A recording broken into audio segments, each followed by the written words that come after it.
Bonjour à toutes et à tous. Je suis Lucie Borgeon de la société Nutrisens. Je suis directrice marketing et on est ravis aujourd'hui de vous accueillir pour ce symposium sur le thème de la nutrition et des troubles cognitifs en gériatrie. Une petite intro juste sur Nutrisens. Notre raison d'être est d'améliorer la vie des personnes fragiles avec des solutions nutritionnelles les plus adaptées et c'est pourquoi aujourd'hui nous organisons ce symposium avec nos experts sur la question présentée précédemment.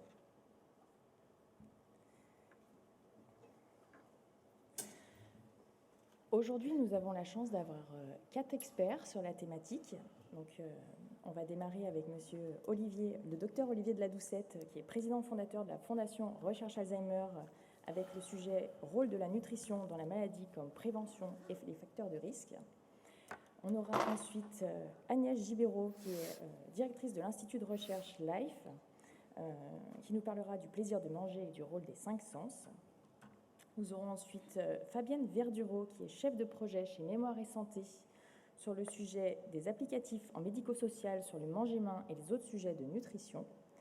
Et enfin, le professeur Agathe Reynaud-Simon, qui est gériatre et présidente du collectif de lutte contre la dénutrition, sur les applicatifs à l'hôpital et la synthèse de la bibliographie récente. J'invite monsieur le docteur Olivier de la Doucette à me rejoindre.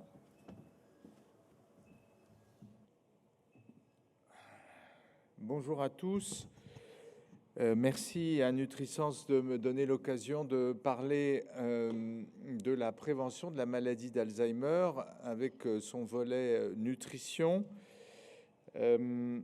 J'aimerais, dans les quelques minutes qui me sont imparties, vous rappeler rapidement la physiopathologie de la maladie d'Alzheimer.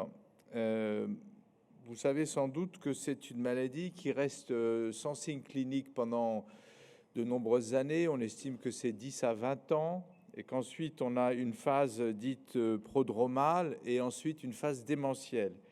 Pendant tout ce long processus, on a un certain nombre de biomarqueurs qui vont évoluer.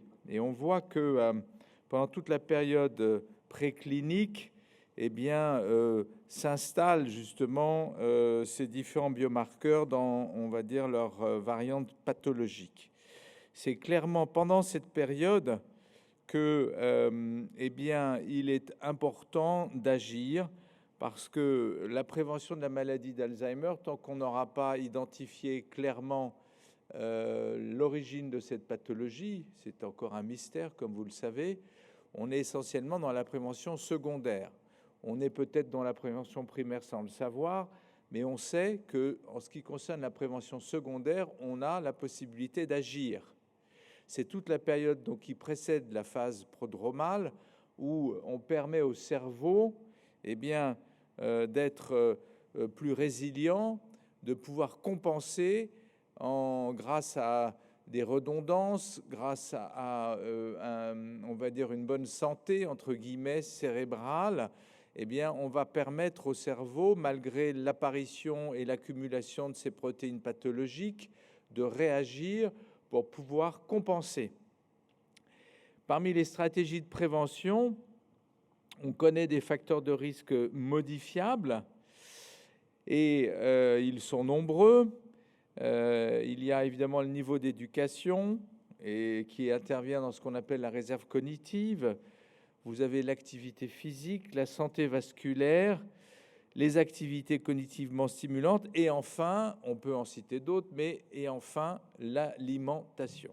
Donc c'est le sujet aujourd'hui et vous voyez que, eh bien, en agissant sur l'alimentation, on peut avoir quand même quelques résultats. Alors, on va venir là-dessus, mais en attendant, voilà ce que nous savons de manière scientifiquement prouvée sur les aliments qui peuvent jouer un rôle. On voit que les aliments qui sont en vert ont des preuves solides eh bien, d'être actifs et permettre au cerveau d'être dans une attitude, on va dire, préventive par rapport à Alzheimer. On les connaît un peu. Je ne vais pas malheureusement vous apprendre de choses sensationnelles. Ce sont donc les vitamines E, B et puis évidemment les fameuses oméga 3. On sait également qu'il y a d'autres aliments qui sont, eux, nettement nocifs, ce sont les acides gras saturés. On se pose des questions sur un certain nombre d'antioxydants, les caroténoïdes, flavonoïdes, vitamine D, on en parle de plus en plus, polyphénol et les graisses monoinsaturées. Quant aux graisses transformées, là encore, ce n'est pas une découverte, tout le monde sait que ce n'est pas recommandé. Donc, dans ce qui nous concerne, c'est-à-dire la prévention de la maladie d'Alzheimer, on sait que les antioxydants qui ont un rôle à la fois de prévention du vieillissement, mais qui peuvent aussi jouer sur les processus inflammatoires, et puis les anti-inflammatoires comme par exemple les oméga 3, eh bien, sont utiles pour avoir au niveau du cerveau, ils sont neuroprotecteurs. Ils permettent également d'améliorer la plasticité synaptique, c'est-à-dire la possibilité de maintenir la réserve cognitive en état. Alors, j'aimerais vous proposer un régime qui a fait parler de lui, qui est intéressant sans être malheureusement, on va dire, la panacée, mais c'est toujours bon à prendre. Donc, le régime MIND, en fait, c'est un mélange de deux régimes. C'est le régime méditerranéen, que nous connaissons tous, et nous avons la chance en France, au fond, d'être comme M. Jourdain, d'appliquer le régime méditerranéen sans le savoir, avec un gradient nord-sud, évidemment, mais quand même. Et puis, on a le régime DASH, qui, lui, a été élaboré surtout pour la prévention des troubles cardiovasculaires. Qu'est-ce que c'est que ce régime MIND ? Eh bien, c'est un régime qui a été conçu pour vraiment protéger le cerveau. C'est un régime méditerranéen, mais qui insiste beaucoup sur les légumes verts, les baies, donc en particulier les myrtilles, et puis tout ce qui est groseille, et puis autres. Et puis, ils sont aussi un petit peu à cheval sur les proportions, les fréquences. Enfin, on peut trouver sur Internet facilement le développé de ce régime. Il est intéressant parce qu'il est facile à suivre, il est accessible à tous les budgets et il est sans carence ni effet secondaire. Quels sont les résultats ? Eh bien, ils sont quand même relativement intéressants parce qu'ils permettent de, semble-t-il, reculer le déclin cognitif. C'est proportionnel à l'adhérence. Et puis, il semble avoir joué un rôle non négligeable sur la prévention de la maladie d'Alzheimer. Prévention primaire peut-être, approuvée. Prévention secondaire, sans doute. Je pense que là, l'étude est très ambitieuse et peut-être un peu généreuse sur les résultats, mais il est clair qu'on peut obtenir quelque chose. Moi, je pense qu'on est plutôt autour de 35-40%. Vous savez que la prévention de la maladie d'Alzheimer, c'est en fait une approche qui est multifactorielle. Notre fondation a sorti en septembre un bouquin qui s'appelle « Alzheimer n'est pas une fatalité » et qui résume justement tous ces comportements vertueux vis-à-vis de la prévention de la maladie d'Alzheimer. Qu'est-ce que nous disons ? Nous disons qu'il y a beaucoup de choses à faire, qui sont au fond assez simples, qui pour la plupart s'apparentent à une manière de bien vieillir, mais que ça n'est pas aucun de ces comportements alimentaires, stimulation physique, cognitive et autres, ne se suffit à lui-même. C'est vraiment un ensemble qui permet d'être réellement efficace en termes de prévention. Je pense que l'alimentation est un outil parmi d'autres. Pour conclure, les messages clés, c'est que ce régime MIND, il semble quand même avoir une certaine efficacité et c'est un régime qui est important à conserver sur le long terme, ça c'est tout à fait clair. et il faut combiner avec d'autres activités, comme je vous le disais tout à l'heure, hein. Une vie sociale, stimuler ses neurones et bouger, ce sont au fond les 3 maîtres mots de la prévention de la maladie d'Alzheimer. Bon, il y a encore un certain nombre de questions qui demeurent, hein, qui sont énumérées là. Vous pouvez les lire. En particulier, voilà, combien de temps il faut adopter ce type de régime pour être efficace. Je pense que ça commence à 6 mois et ça peut durer 30 ans. Il est clair que plus on adopte un régime vertueux vis-à-vis du cerveau et de la maladie d'Alzheimer, plus on est efficace. C'est clairement évident. Il y a aussi une question qui n'est pas abordée avec ce régime, c'est tout ce qui est intestin, microbiote. Là aussi, il y a des études qui ont été menées. Aujourd'hui, on n'a aucune preuve scientifique réellement, on va dire, prouvée et qui nous permettent de faire des propositions claires à nos populations, mais on a quand même des indices intéressants. Je vous cite notamment une expérience où on a on a fait au fond une greffe de selles de personnes atteintes de la maladie d'Alzheimer à des souris. Et dans les mois qui ont suivi, elles ont développé des plaques de protéines bêta-amyloïdes. Donc on se rend compte qu'il se passe des choses. On sait que dans la maladie de Parkinson, on est un petit peu plus avancé. Pour Alzheimer, on y travaille. Ça fait vraiment partie des sujets d'intérêt qui ont besoin d'être développés. Voilà mon exposé rapide, mais qui vous donne, je crois, une idée un peu superficielle de l'intérêt de l'alimentation dans la prévention de la maladie d'Alzheimer. Je pense que c'est bien de faire passer ce message. Et ce qui est important aussi d'entendre, c'est que cette alimentation, elle est utile à tous les stades de la maladie, c'est-à-dire dans le stade préclinique, mais aussi prodromal et démentiel. Voilà. Merci de votre attention.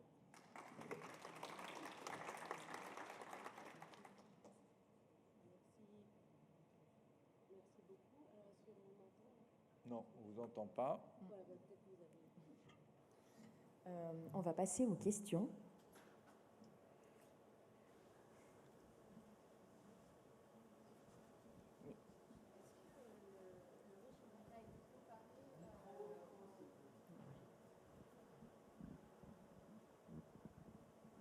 Bonjour. J'ai vu là sur les études qui étaient présentées par rapport au régime MIND avec les 3 courbes sur la forte adhésion, moyenne adhésion et faible adhésion. Et du coup, je m'interrogeais à savoir si ça avait été comparé à une population témoin qui, par exemple, suivrait les recommandations classiques des règles hygiéno-diététiques qu'on peut donner chez un patient, par exemple, diabétique ou obèse, sur le classique en fait, sans avoir les spécificités réellement du régime MIND, et s'il y avait une différence entre les deux. Oui, ça a été comparé à une population témoin et effectivement, on a observé quelques différences. Tout à fait.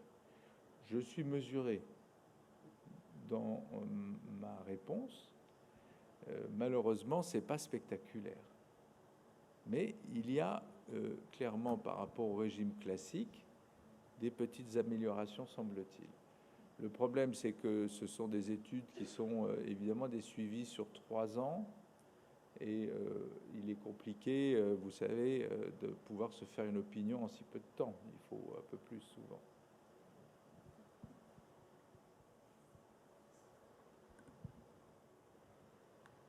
Est-ce qu'il y a d'autres questions ?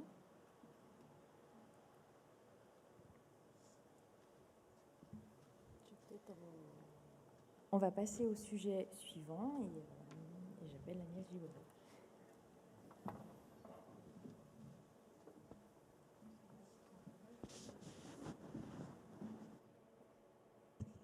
Bonjour à tous.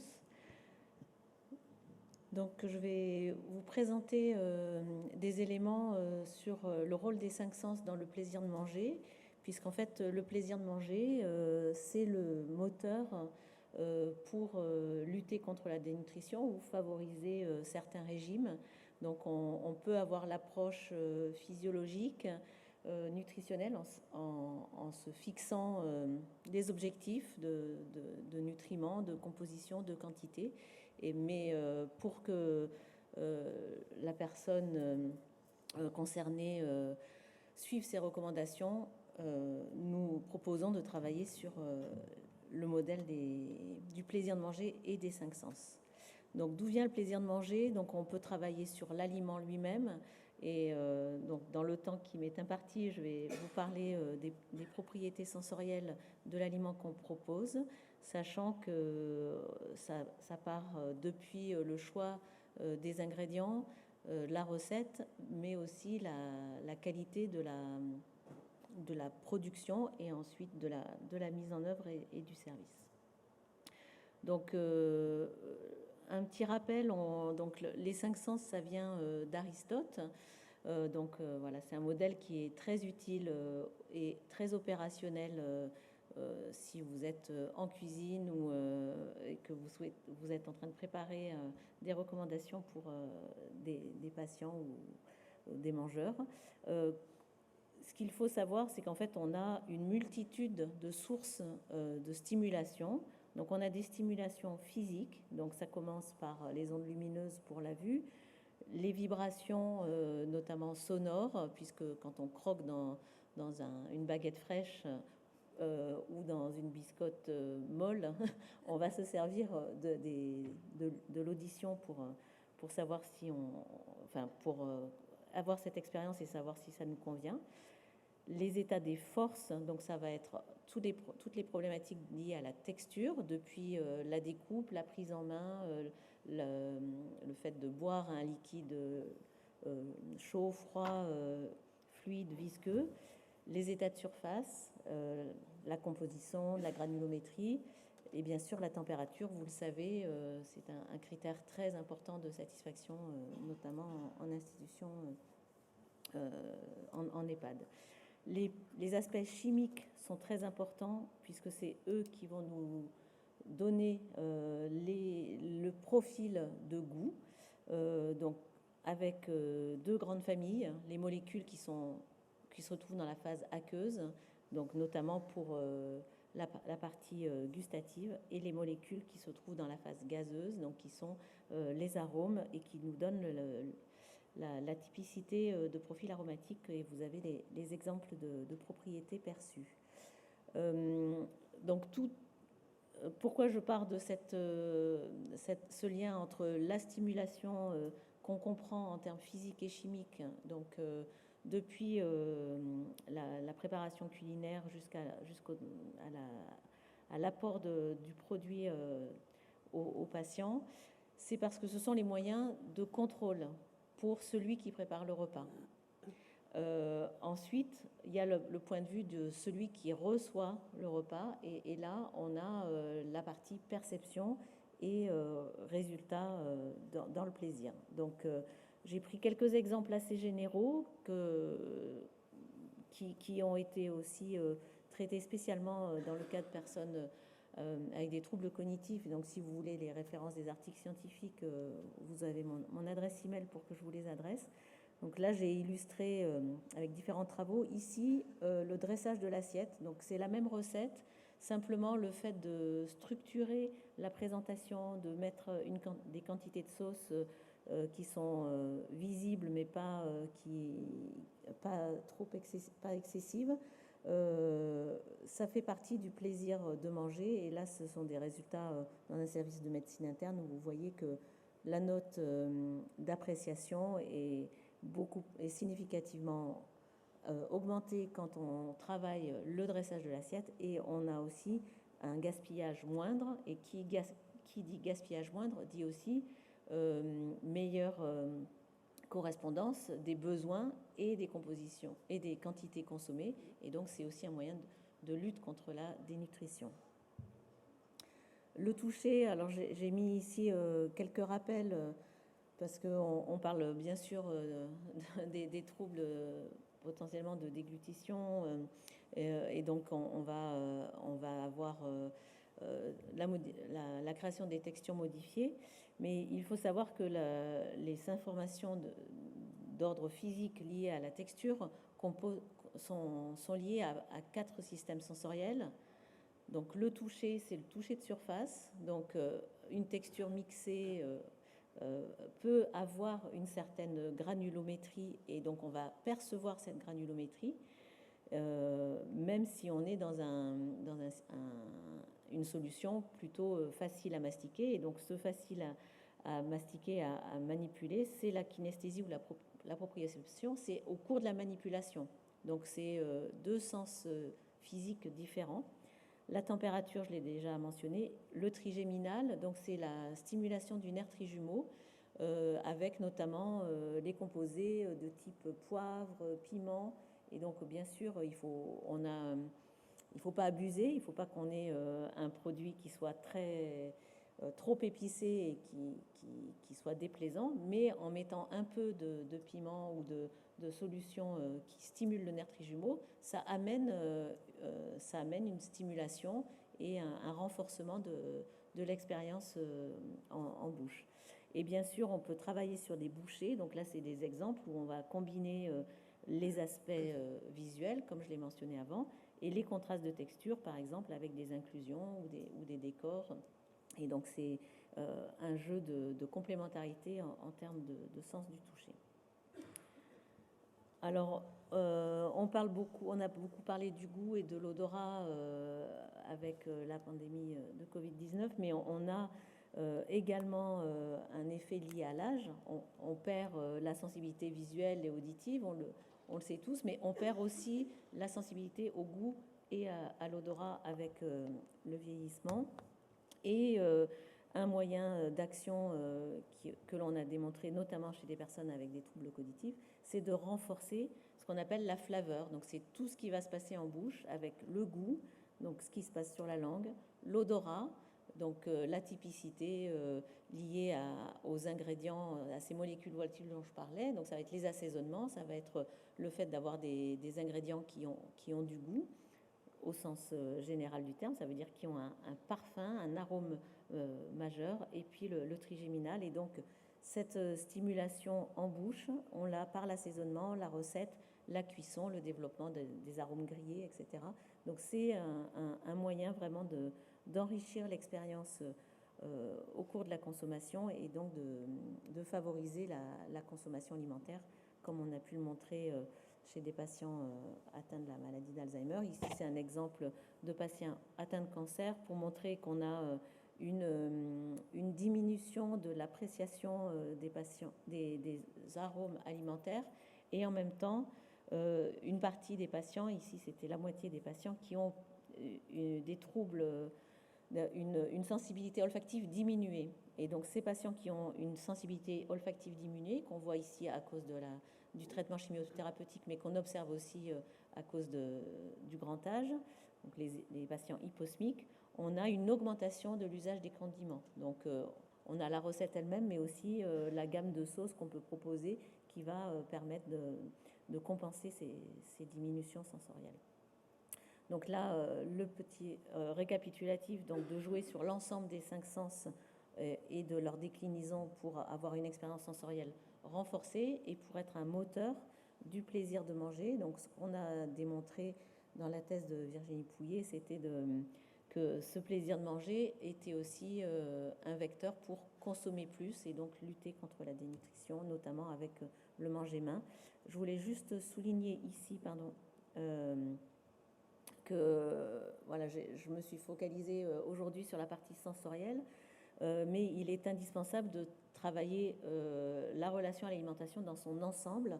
Donc pour faire accepter un régime, pour faire accepter un plat, il faut d'abord qu'il soit en cohérence avec la culture, les habitudes de la personne. Donc c'est ce que j'ai appelé ici les aspects sujets, les représentations sociales, les préférences, les facteurs de l'individu. Donc comme vous le savez, on ne fait pas manger des topinambours à des personnes de 80 ans à qui ça rappelle les temps de guerre. On ne fait pas manger du maïs ou du curry parce que c'est pas dans leur culture, ça n'avait pas été développé. Donc il faut accompagner l'introduction de nouveaux aliments en les présentant pour leur aspect culinaire et faire changer ces représentations sociales. Et deuxième élément que je ne vais pas développer aujourd'hui, c'est la partie du contexte physique et social. Donc le contexte physique, ça va être l'environnement, le lieu, la lumière. Il faut qu'on voit ce qu'il y a dans l'assiette, donc faire attention à la lumière, travailler à l'environnement lumineux, auditif, spatial des personnes qui sont en train de prendre le repas, et social. On mange mieux quand on est en interaction sociale. Donc là, on a également des éléments sur ces critères en EHPAD et que je pourrais vous partager si vous le souhaitez. Et donc là, je me suis centrée sur l'aliment. Je voulais juste vous annoncer la sortie d'un guide en 2025 pour des patients atteints de cancer en oncogériatrie, donc où on a combiné les recommandations d'enrichissement en termes de goût, donc tout ce que je vous ai présenté, qu'on observe comme une clé d'action pour les patients avec des troubles cognitifs, on l'utilise aussi dans le cas du cancer, et donc là spécifiquement pour les soignants, pour un guide à donner à leurs patients en oncogériatrie en cumulant donc les approches d'enrichissement sensoriel et de potentiels troubles de la déglutition ou difficultés à mastiquer.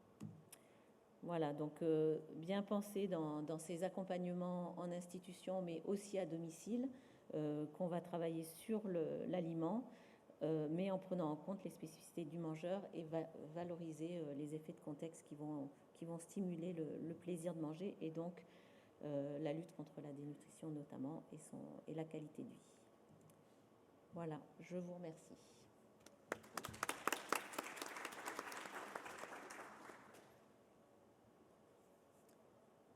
Est-ce que vous avez des questions ?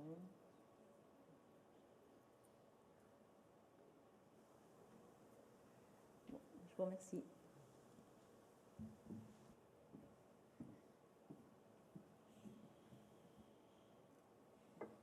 On va passer maintenant à la présentation de Fabienne Verdureau.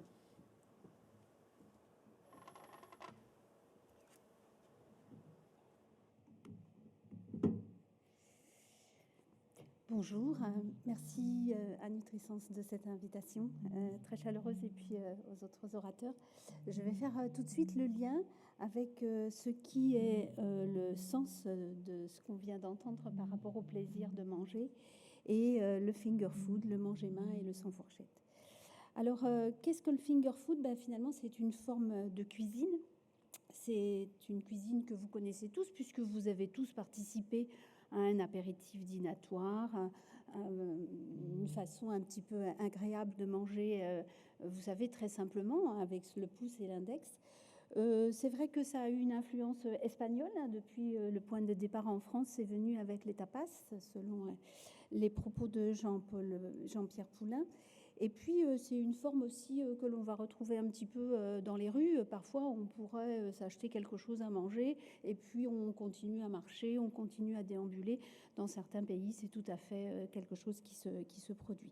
Donc, ce finger food, il est maintenant rentré dans nos mœurs. Il est très installé d'ailleurs.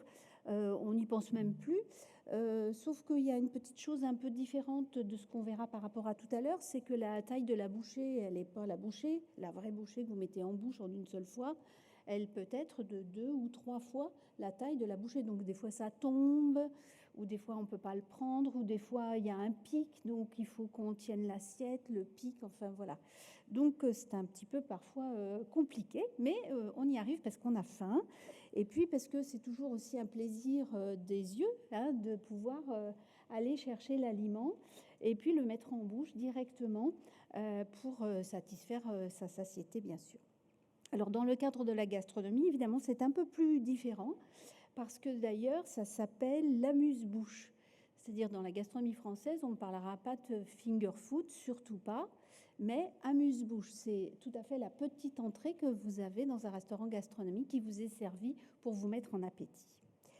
Alors le manger-main, on est un peu dans des choses différentes puisque c'est une alimentation qui va être sur le versant de quelque chose qui a été introduit par le professeur Charles-Henri Rapin, qui était médecin gériatre suisse, et qui avait pris la décision que pour les personnes atteintes de démence dans ses services, il était préférable qu'ils puissent s'alimenter en utilisant le pouce et l'index. C'est tout à fait judicieux puisqu'on connaît l'évolution parfois péjorative pour ces personnes malades de la capacité praxique ou gnosique et que ça facilite évidemment la prise alimentaire. Donc il avait mis ça en place. J'ai eu la chance de pouvoir le rencontrer. Ce qui avait été un petit peu particulier pour moi, c'est qu'il demandait l'autorisation aux familles que leurs proches atteints par les maladies en institution devaient signer une décharge parce qu'on autorisait la personne malade à manger avec ses doigts. C'est vous dire la représentation qu'on avait dans ces années-là du manger-main qui devait être autorisable en quelque sorte par une famille. Alors heureusement, on a fait beaucoup de progrès sur ces dispositifs et effectivement, grâce à toute la communauté aussi scientifique et puis médicale qui va de l'avant, pour montrer qu'évidemment, ça avait de toute évidence des choses très positives si on mettait en place le manger-main. Dans toute la communauté scientifique, on est persuadé de ça et on est tout à fait favorable à ça. Donc, on va prendre en compte évidemment la texture dans ce manger-main. On va avoir un œil sur une composition nutritionnelle importante et il y aura quand même toujours un soubassement de troubles de déglutition qui permettra à la personne de s'alimenter sans faire de fausse route le plus longtemps possible par rapport à l'évolution de la maladie. Le manger-main est prescrit par un médecin dans les structures médico-sociales, donc il est normalement encadré médicalement et il se doit qu'il soit tout à fait accompagné par une évaluation systématique de ces troubles de la déglutition. Donc ça s'est réduit. Alors le professeur Rapin, il mettait quand même des couverts parce qu'il avait compris que ça choquait un petit peu les familles. Alors il s'est rendu compte que les couverts, ça allait pas bien avec l'assiette. Ça prêtait à confusion. Donc petit à petit, aujourd'hui, quand on propose du manger-main, on ne propose pas de couverts. Voilà, c'est rentré dans les mœurs maintenant de ne pas mettre de couverts sur la table. Alors, je vous passe les troubles alimentaires parce que je pense que toute la communauté ici connaît bien ces problématiques qui sont très, très importantes dans l'évolution de la maladie. Alors, nous, on est parti du principe que la préoccupation à la fois des personnes malades atteintes de maladies neuroévolutives type maladie d'Alzheimer ou troubles apparentés, et puis aussi leurs aidants, étaient privés totalement d'une certaine convivialité par rapport au fait de perdre l'usage des couverts notamment et de se retrouver en difficulté. Si on regarde un petit peu la dernière enquête Ipsos qui a été faite par Danone, on se rend compte que évidemment la majorité des aidants se préoccupent, mais alors d'une manière tout à fait consciente et tout à fait explicite, de l'alimentation de leurs proches malades. De toute évidence, ils sont en grande difficulté et puis ils ont vraiment du mal à essayer de trouver des solutions pour pouvoir accompagner correctement l'alimentation des personnes, puisque c'est eux qui font les repas. Généralement, ils s'inquiètent du problème du poids sans évoquer systématiquement l'évolution de la maladie, dont on sait qu'il y a quand même un lien fort entre une perte de poids et une évolution de la maladie péjorative, et puis les conséquences qui sont dues à cette dénutrition qui s'installe. Alors, nous avons eu la curiosité d'aller répondre à ces questions par rapport à la demande d'une personne malade, qui était de dire comment ça se fait qu'on ne fait pas du manger-main au restaurant. Et oui, on ne fait pas du manger-main au restaurant. Alors, pour répondre à une question, on crée une réponse. Donc, nous sommes allés rencontrer les personnes qui s'occupent de l'université Toulouse, l'ISTIA, qui sont des sociologues de l'alimentation. On leur a demandé de faire une enquête. Est-ce que dans les écoles hôtelières, on enseigne le manger-main ? La réponse a été non. Ou en tout cas, c'est un peu frileux. C'est pas totalement installé dans le dispositif pédagogique de l'éducation nationale. Et puis, on a demandé aux restaurateurs qui se sont agréablement prêtés à l'enquête pourquoi. bah écoutez, c'est pas possible d'accueillir des gens avec un handicap dans un restaurant gastronomique, ça ne se fait pas. Ok. Donc, fort de ces propos, nous avons osé, il y a maintenant 10 ans, que nous avons installé le concept Le Sans Fourchette, avec l'idée déjà d'avoir une réflexion positive sur l'inclusion des personnes au sein des lieux publics. Un restaurant, c'est un lieu ouvert, public, en essayant de modifier un petit peu la manière de cuisiner le contenu des assiettes pour permettre à toutes les personnes, c'est-à-dire tout le monde va manger avec le pouce et l'index, donc on ne saura plus très bien discerner qui va être le malade, qui ne sera pas le malade, puisque finalement c'est ça l'enjeu, et de sensibiliser la jeune génération des écoles hôtelières à se mobiliser sur ce domaine-là, qui reste quand même très porteur.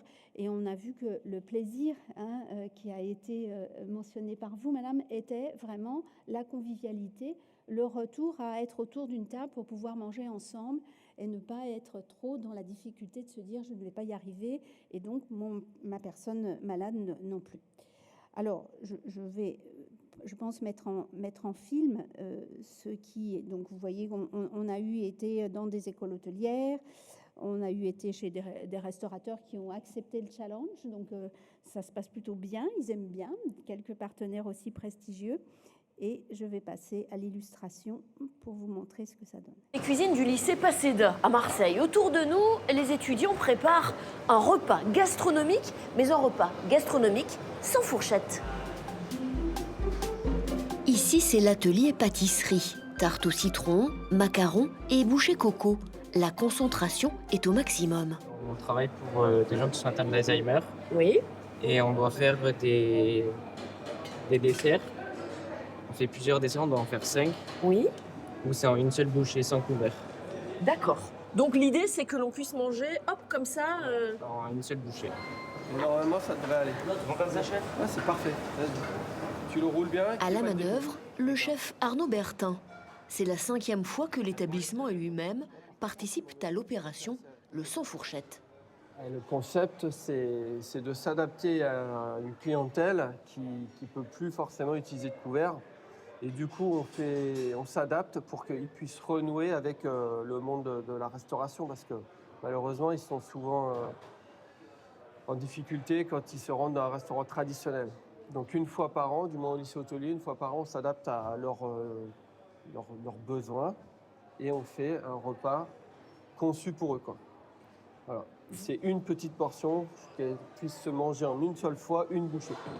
La petite difficulté qu'on rencontre, c'est que c'était au niveau des portions. Au début, on a eu du mal à intégrer qu'il fallait absolument que ce soit une portion, que les convives puissent mettre en une seule fois dans la bouche. C'est le volume, la taille de la portion. Fleur est conquise par l'initiative. Oui, j'aime beaucoup ce concept. Ça me rend fière d'être dans ce lycée et de faire des événements comme ça. L'association Mémoire et Santé est à l'origine de cette idée. Fabienne Verdureau, sa fondatrice, a été confrontée via un proche aux maladies dégénératives. Paradoxalement, si vous voulez, la personne atteinte d'une maladie neuroévolutive, elle ne se pose pas la question des contraintes sociales, et heureusement. Et d'elle-même, elle va prendre ses mains pour pouvoir s'alimenter. Donc si le mets n'est pas adapté à elle, évidemment, les choses seront différentes pour elle parce qu'elle ne va pas pouvoir le saisir correctement. Elle va se rendre compte que ce n'est pas accessible et donc elle aura faim, mais elle ne pourra pas le manger correctement. On pourrait diffuser le sans fourchette auprès de personnes ayant des troubles de type cécité, ayant des troubles de moteur qui donneraient un environnement complètement adapté à ces personnes.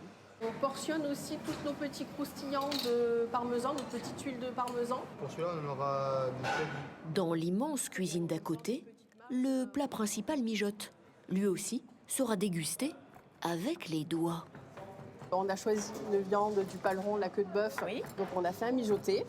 Ensuite, ce mijoté va être effiloché. Il va être lié à la sauce, aux légumes. Donc, ce que vous avez là, montrez-moi. Oui. C'est une sorte de hachis parmentier de daube. Je peux dire ça comme ça? En quelque sorte. On va dire plutôt un effiloché. Un effiloché. Et ensuite, donc, on va portionner pour que ça soit la bouchée idéale. Et ensuite, on va le faire dorer pour que ça soit comme un chromeski. Ça nous donne une belle occasion, pour une belle cause, de travailler encore plus, d'aller encore plus loin avec des contraintes. Et finalement, ce sont les contraintes qui nous permettent d'être très créatifs. Devant le lycée, les premiers clients arrivent. Où on est là, tu le sais? Non, je ne sais même pas comment ça On s'appelle. est au restaurant, c'est le sans fourchette. Ah, Eh oui, on va manger avec les mains. Trop bien. Autour des tables, 70 convives, les aidants, leurs proches et des résidents de maisons de retraite, ainsi que le personnel d'animation. Sophie et Sandrine accompagnent Josette, leur maman, pour cette occasion hors norme. ça c'est bon pour la cantine. Comme ça, notre maman va au restaurant et personne ne la regarde. Parce que sinon c'est compliqué. Sinon c'est très compliqué. Pour elle et pour nous, parce que tout le monde nous regarde, bon, nous on s'en fout. Donc il faut qu'on arrive à trouver des restaurants où les cuisiniers sont capables de cuisiner pour elle. Là, c'est vraiment adapté à sa pathologie en fait. Et en plus c'est extrêmement bon. Ah, c'est excellent. C'est excellent. Il faudrait que ça se multiplie en fait. Dans ces deux chromeski, c'est la daube de tout à l'heure qui arrive enfin. Et vous avez goûté la daube? Elle est goûtée à l'eau, délicieux. Ça vous rappelle des choses la daube ou pas? Ah bah bien sûr, ça me rappelle mon pays, l'Auvergne et compagnie, Tulle. Mes grands-parents faisaient des daubes de ce genre-là. Le sans fourchette, l'occasion pour les aidants familiaux de souffler un peu. C'est aussi une bulle. C'est aussi un moment où on peut souffler. Aussi simple que ça puisse paraître, c'est un moment où on n'a pas le repas à faire. On n'a pas la gestion du repas, la préparation du repas, le repas à prendre, gérer la prise du repas. Et moi, mon mari, il n'a jamais faim, il ne veut jamais manger. C'est un petit peu plus problématique. Mais là, il a tout mangé, ça lui a plu, et voilà. Vous allez retrouver quoi la tartelette? C'est ça. Le sans fourchette existe depuis 10 ans. On continue avec tomates cerises farcies de tapenade. L'association Mémoire et Santé tente de le faire découvrir à travers les lycées hôteliers de France. On a fait une dizaine de lycées, donc à chaque fois on a 40 ou 50 élèves, vous voyez, donc on est sur au moins 500 élèves, si ce n'est pas plus, qui ont travaillé sur le sujet et qui ont réfléchi, parce qu'on leur amène, nous, le concept, et c'est vraiment eux qui doivent réfléchir à ce qu'ils vont faire. C'est important, de votre sourire et de votre accueil, je pense que tout le monde s'est régalé, et tout le monde a apprécié votre accueil et votre service. Merci beaucoup.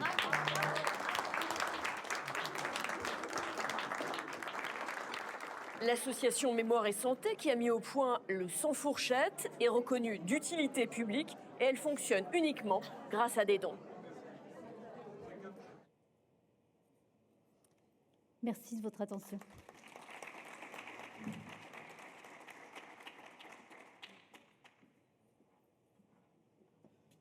Est-ce que vous avez des questions?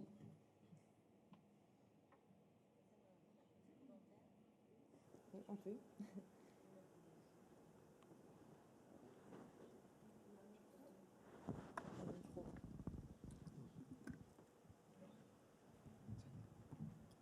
Merci. J'avais une question par rapport à la faisabilité à domicile, finalement, parce que c'est des choses qui sont faites en institution. Mais comment on peut aider les aidants à pouvoir proposer ces petites portions dans la cuisine de tous les jours et accessibles, finalement? Est-ce qu'il y a des documents qui existent, des livres de conseils, peut-être? Aujourd'hui, il y a quand même énormément de choses qui sont à disposition pour pouvoir sensibiliser les aidants à cette démarche. Beaucoup de choses existent maintenant, des vidéos, il y a plein de choses. Nous, on est parti peut-être plus du concept de donner un temps de répit aux aidants pour aussi les recevoir avec la même qualité que s'ils avaient envie de souffler un petit peu, comme disait le monsieur. Et puis on s'est rendu compte en fait qu'ils le transposaient très bien finalement, parce que des fois ça leur donne de bonnes idées. Et quand ils ont ces bonnes idées, eh ben, ils le font très naturellement, ils posent des questions, on répond s'il y avait besoin. Alors évidemment c'est expérimental, vous avez bien compris, on ne peut pas déménager comme ça toutes les écoles hôtelières, mais bon, ça commence à être très positif. Et puis comme c'est très positif pour les élèves aussi, je pense que ça va durer, ça va plutôt bien s'installer. C'est pas mal, le positif en ce moment surtout. Donc, Et je voulais juste mettre une petite touche d'optimisme aussi, parce que en fait, toutes les écoles hôtelières travaillent sur les pièces cocktails, l'événementiel. Donc en fait, il y a bien, même dans les écoles gastronomiques, il y a bien cette maîtrise technique. Et à domicile, de la même manière, on fait des apéritifs dînatoires. C'est une mode, voilà, qui touche toute la société. Et en fait, le manger main pour les populations avec des troubles cognitifs, c'est transposer cette approche cocktail et simplement de découper en morceaux des choses qui vont se tenir. Enfin, il y a beaucoup de choses qui sont aussi faites de manière intuitive. Et je pense que l'avancée, c'est d'arriver à avoir une offre peut-être plus systématique dans les restaurants, en disant, ben voilà, il faut préparez-nous un format apéritif dînatoire avec ce que vous avez dans la cuisine, parce qu'en fait, il y a beaucoup de choses qui peuvent être directement présentées en bouchée manipulable. Donc, merci à vous. Il y a une autre question.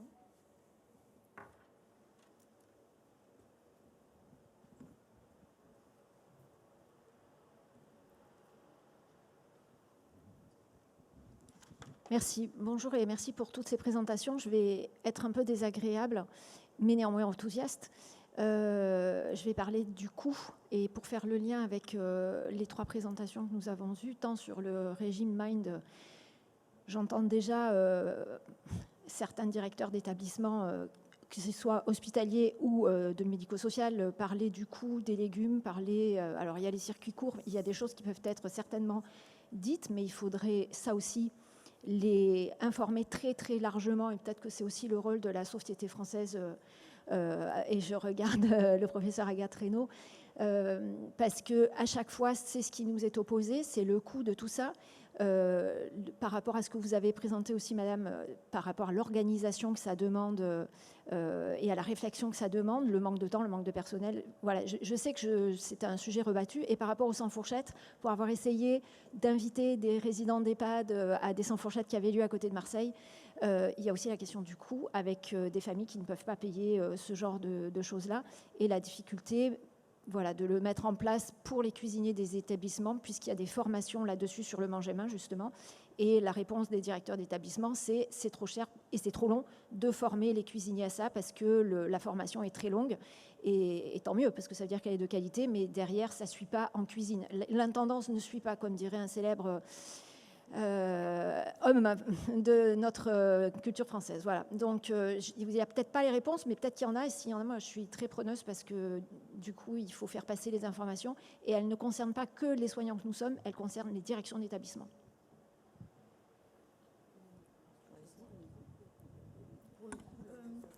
Pour le coup, on a privilégié le fait de travailler dans les lycées hôteliers pour faire baisser le coût du repas. Effectivement, les lycées hôteliers nous offrent des repas gastronomiques à des coûts moindres. Ensuite, moi, j'interpelle tous les donateurs qui ont envie de faire plaisir à leurs grands-parents et à tout le monde. Et finalement, d'offrir un repas à quelqu'un qui serait en capacité de ne pas pouvoir se l'offrir au sein des EHPAD ou autres. C'est quelque chose qui peut se faire aussi tout doucement. Mais c'est vrai qu'on n'est pas tout à fait dans cette culture-là encore, parce que ça reste encore tabou de manger avec ses doigts au restaurant. C'est encore un tout petit peu l'idée reçue que ça ne peut pas se faire. Donc ça donne envie, mais c'est pas encore complètement acquis. Mais je m'y attelle. Oui, et j'ajouterais que vous l'avez mentionné, hein, je pense que c'est un projet d'établissement, parce qu'il faut intégrer tout le personnel. On peut avoir des économies aussi, parce qu'on ne va pas préparer de la nourriture qui se retrouve à la poubelle. Donc on a vraiment à préparer les justes portions qui sont consommées. Et on a également peut-être une simplification de certains menus pour pouvoir optimiser le coût matière, le coût de préparation.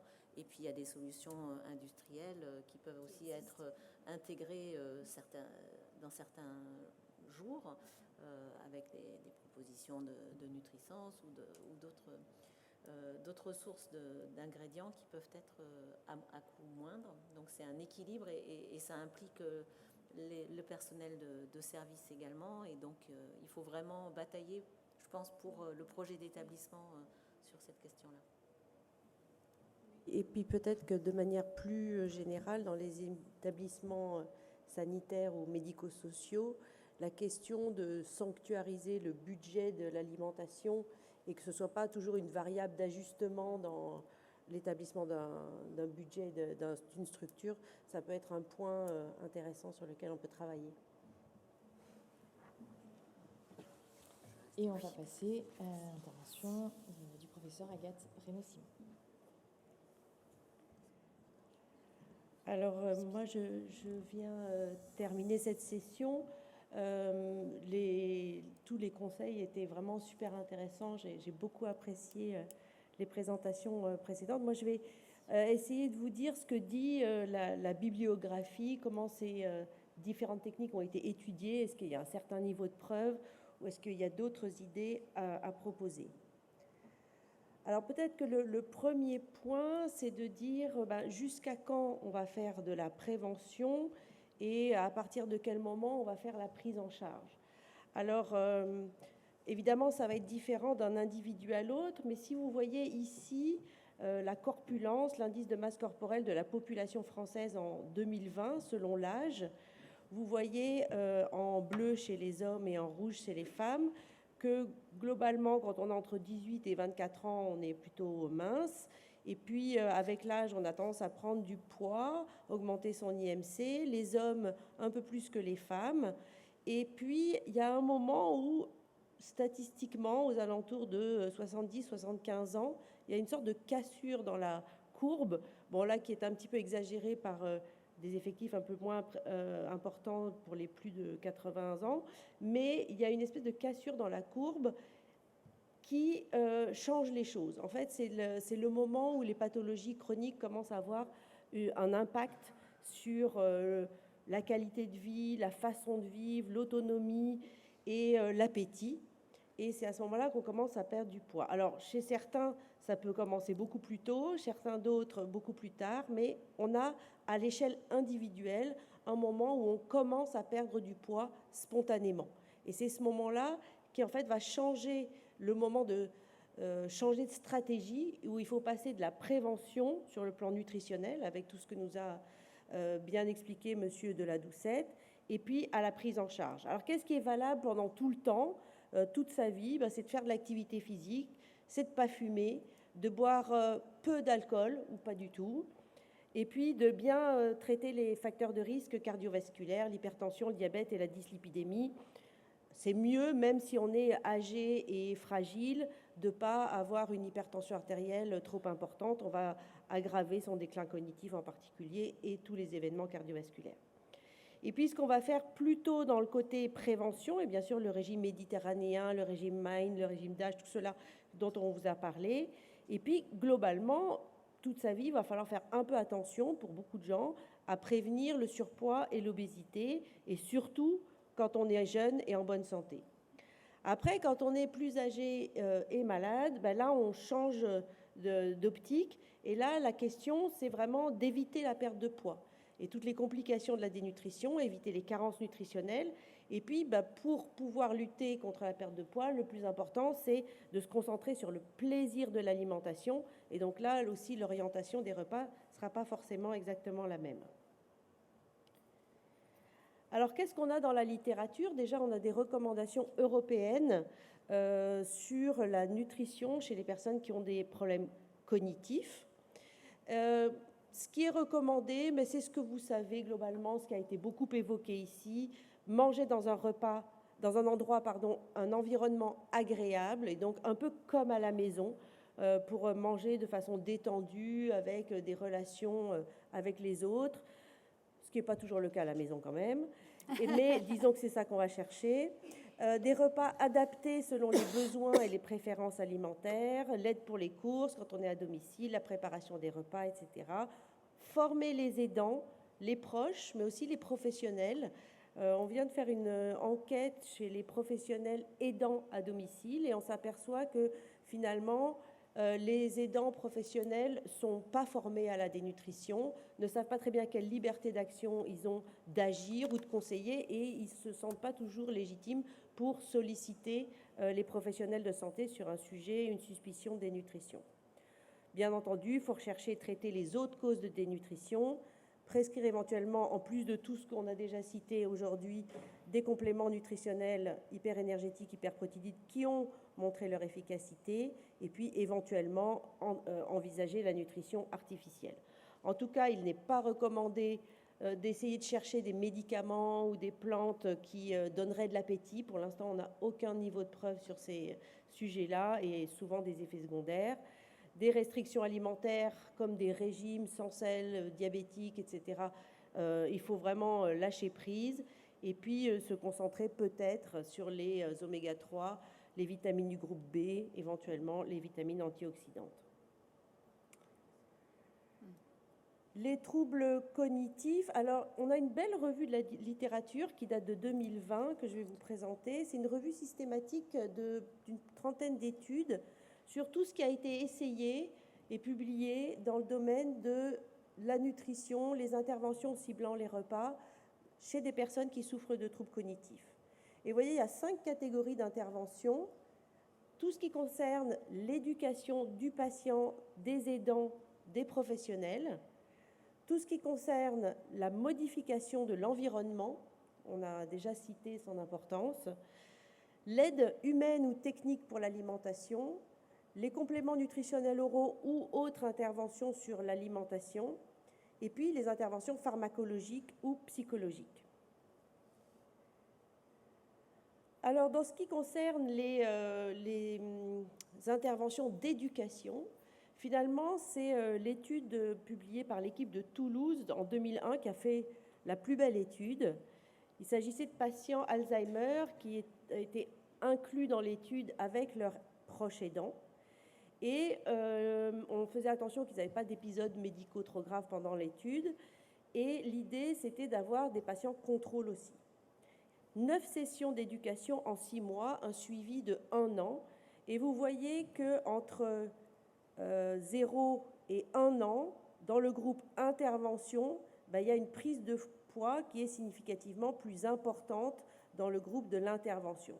Ça veut dire que de bien expliquer tous les déterminants d'une alimentation chez les personnes avec des troubles cognitifs à la personne elle-même, il ne faut pas négliger cet aspect-là, et aux proches aidants, ça permet de mieux contrôler la perte de poids ou de l'éviter.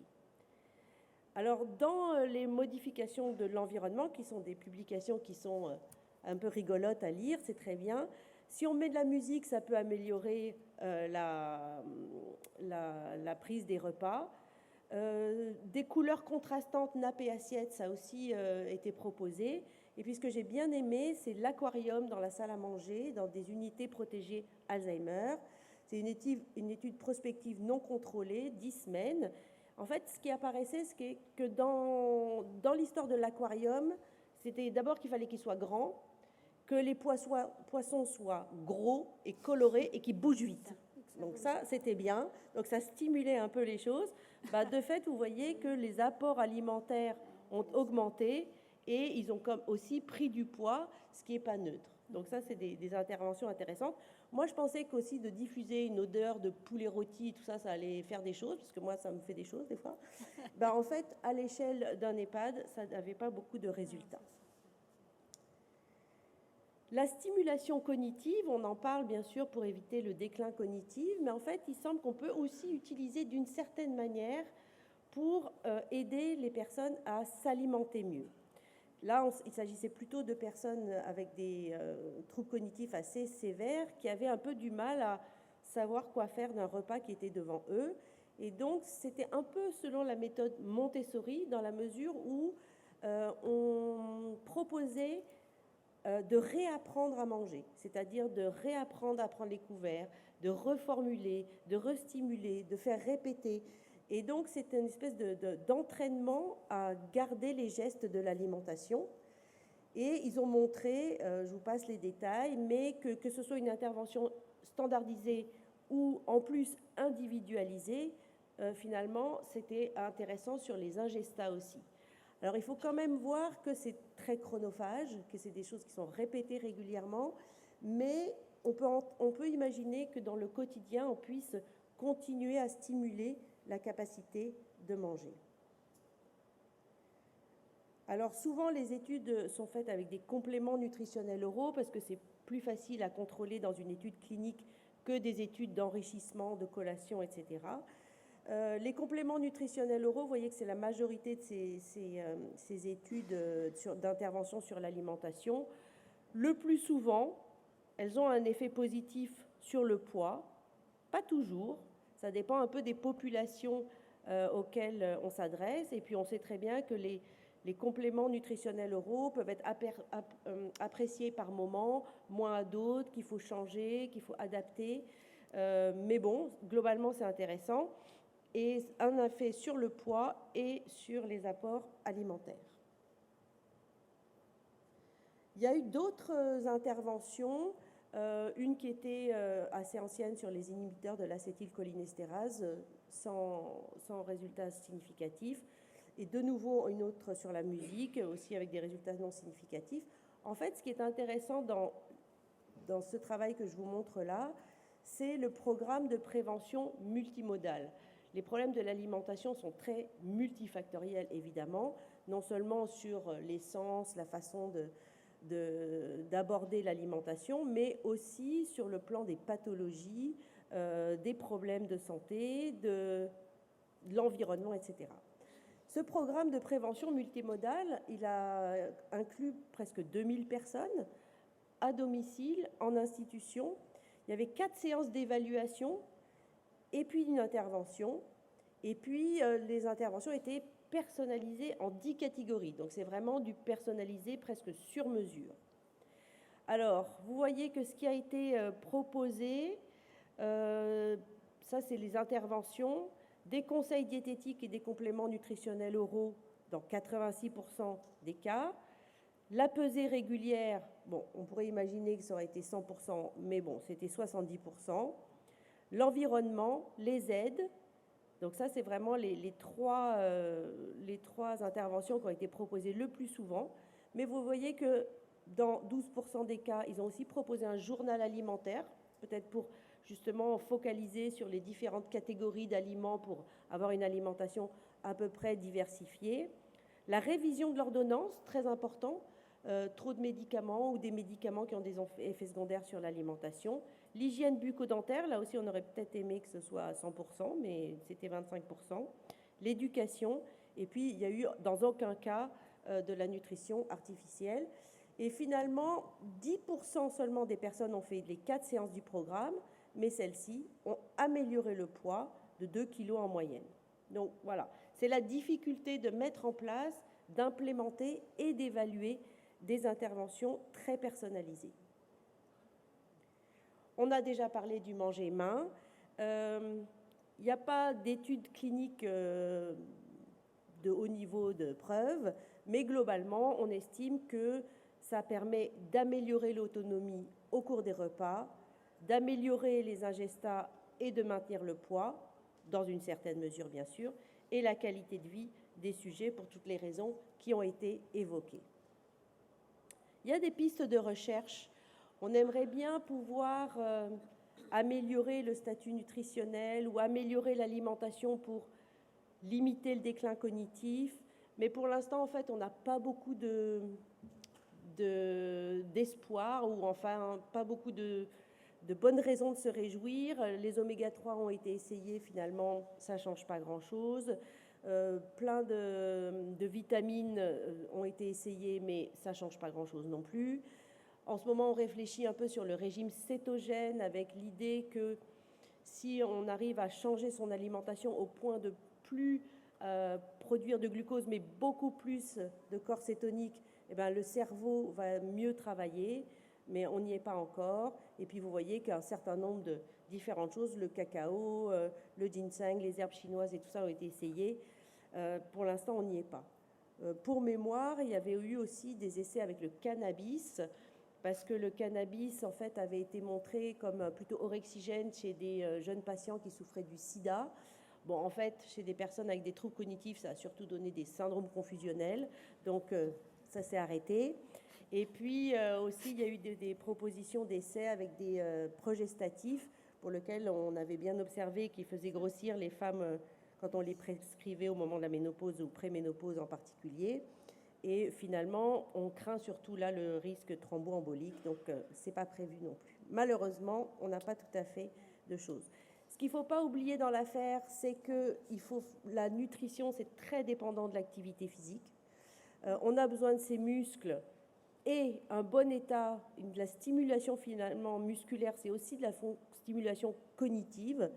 Et on s'aperçoit que non seulement avec l'activité physique, on va améliorer la force musculaire, on va améliorer la performance physique et le statut nutritionnel, mais en fait, il y a aussi un effet sur les performances cognitives, et c'est vraiment en ce moment le grand développement d'hôpitaux de jour de fragilité, par exemple, où on pratique en même temps de l'activité physique, et on a des conseils pour l'alimentation, et on essaye comme ça de à la fois améliorer la qualité de vie aussi, l'activité physique, ça y contribue beaucoup, et maintenir les fonctions cognitives. Voilà, pour conclure, donc en cas de troubles cognitifs avérés, plusieurs types d'interventions nutritionnelles ont été étudiées. Je pense que le message, c'est surtout de donner des idées aux équipes, aux aidants, de tester différentes solutions pour essayer de voir ce qui convient à la personne et ce qui peut éventuellement être efficace. En réalité, le défi dans cette situation, c'est vraiment de personnaliser la prise en charge dans le cadre d'une alimentation collective. Et donc là, c'est vrai que l'implémentation, c'est vraiment un défi. Je vous remercie de votre attention.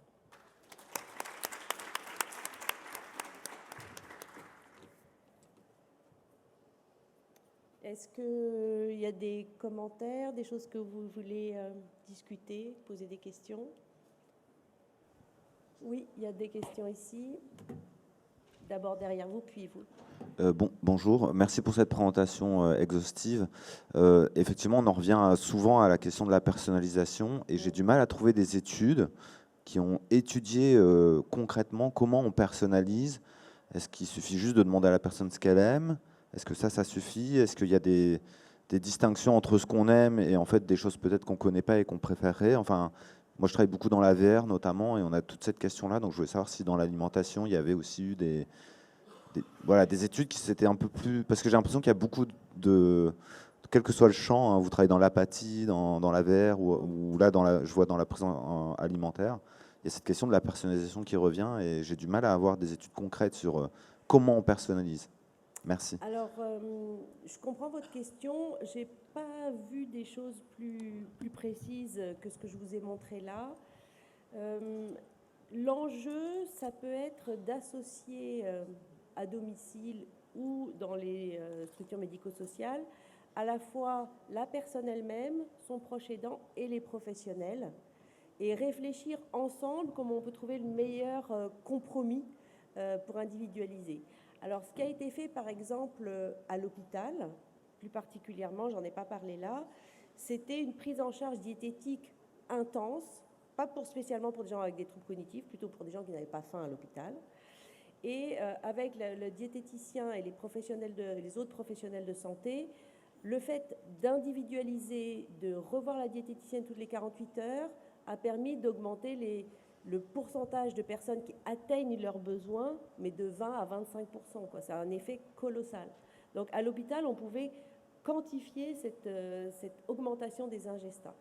Je pense que probablement qu'il faut s'y mettre à plusieurs. C'est important de demander à la personne ce qu'elle aime, mais c'est aussi important de lui proposer autre chose. Je pense que la question d'une assiette avec plusieurs couleurs, plusieurs éventuellement textures, enfin, selon ce qu'elle peut prendre, c'est stimulant. Puis en fait, on a l'impression que les travaux de Dijon ont montré qu'on pouvait du coup choisir de goûter plusieurs aliments. Quelquefois, ils mettaient même plusieurs types de viande, plusieurs types de légumes pour que finalement les gens aient envie de goûter. C'est un peu l'effet buffet pour nous-mêmes. Il y a plein de choses, donc on mange un peu plus que ce qu'on mange d'habitude, quoi. Pardon, C'est bon ? j'ai une question. Oui, Pardon. pardon. Par rapport aux recommandations concernant les événements aigus et troubles cognitifs légers, c'est recommandé effectivement l'alimentation entérale.